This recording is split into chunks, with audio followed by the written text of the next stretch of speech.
السلام علیکم ورحمۃ اللہ وبرکاتہ۔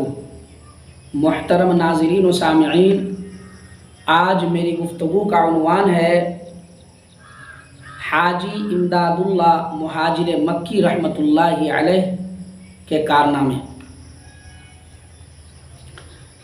حاجی امداد اللہ مہاجر مکی رحمۃ اللہ علیہ، اللہ تعالیٰ ان کی قبر کو نور سے بھر دے، اللہ ان کو جنت الفردوس میں اعلیٰ مقام عطا فرمائے۔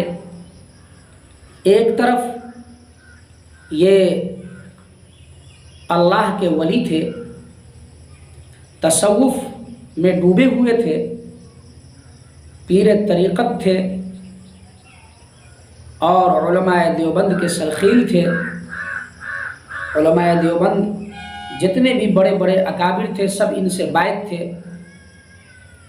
جب انہوں نے دیکھا کہ انگریز اس پیارے وطن پہ اپنا تسلط جما لیا ہے اور پوری طرح سے اس پیارے وطن کو اپنے نرغے میں لے لیا ہے، تو انہوں نے بھی آزادی کی تحریک چھیڑ دی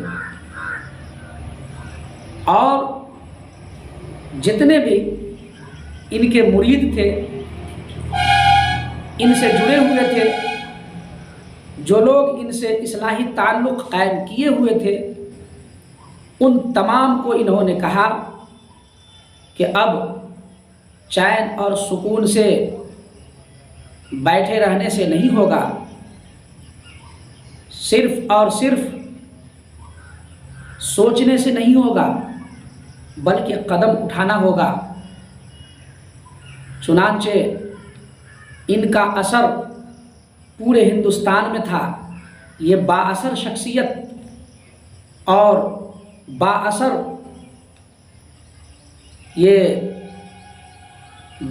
مرشد تھے، سارے لوگ ان کی عزت کرتے تھے۔ انہوں نے بھی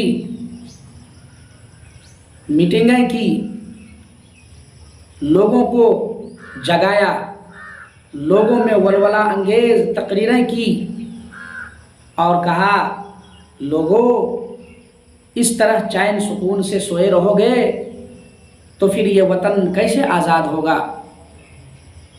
آؤ انگریزوں کے خلاف میدان میں آ جاؤ، یا تو مرو یا تو لڑو اور انگریزوں کو بھگاؤ یا مرو۔ پھر کیا تھا؟ حاجی امداد اللہ مہاجر مکی رحمہ اللہ کے للکار کو سن کر بڑے بڑے سورما، بڑے بڑے غازی اسلام میدان میں آ گئے اور شاملی کے میدان میں گھمسان کی لڑائی ہوئی اور اس کے علاوہ بھی کئی لڑائیاں گلی گلی کوچے کوچے میں انگریزوں سے لڑی گئی۔ جب انگریزوں کے ہاتھوں ان لوگوں کی شکست ہوئی، ان لوگوں کی ہار ہوئی اور بے تحاشا علماء کرام قتل ہوئے، بہت سے علماء کرام گرفتار ہوئے، بہتوں کو پھانسی پہ چڑھایا گیا، تو حاجی امداد اللہ مہاجر مکی رحمۃ اللہ علیہ اس پیارے وطن کو چھوڑ کر مکہ چلے گئے اور بقیہ زندگی وہیں گزاری۔ اپنا 2 شاگرد یہاں چھوڑ کر گئے اور بھی جو ان کے حلقے میں جو ان کے مریدین تھے، جو ان سے اصلاحی تعلق سے جڑے ہوئے تھے، ان سب کو یہ کام سپرد کر کے گئے کہ ہم لوگ شکست تو کھا گئے ہیں لیکن ہم لوگ تھکے نہیں ہیں، اس کا ثبوت دو اور جگہ جگہ انگریزوں سے لڑو، اپنی فوج تیار کرو، اپنا لشکر تیار کرو، غازیان کو تیار کرو، مجاہد کو تیار کرو، فریڈم فائٹر کو تیار کرو تاکہ وہ انگریزوں سے لوہا لے سکے۔ تھکو نہیں، ہار تو گئے، شکست تو کھا لیے، لیکن تھکے نہیں ہیں۔ لہٰذا مولانا نے یعنی حاجی امداد اللہ مہاجر مکی رحمۃ اللہ علیہ نے یہ ڈائریکشن دے کر اپنے شاگردوں کو اس پیارے وطن میں چھوڑا اور خود مکہ چلے گئے، اور وہیں سے خط و کتابت کا سلسلہ جاری تھا۔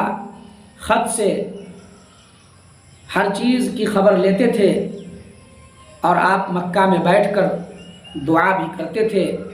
آپ اللہ کے بڑے ولی تھے، آپ مسلے پہ رونے والے تھے، اللہ کو راضی کرنے والے تھے، مخلوق خدا پہ رحم کرنے والے تھے۔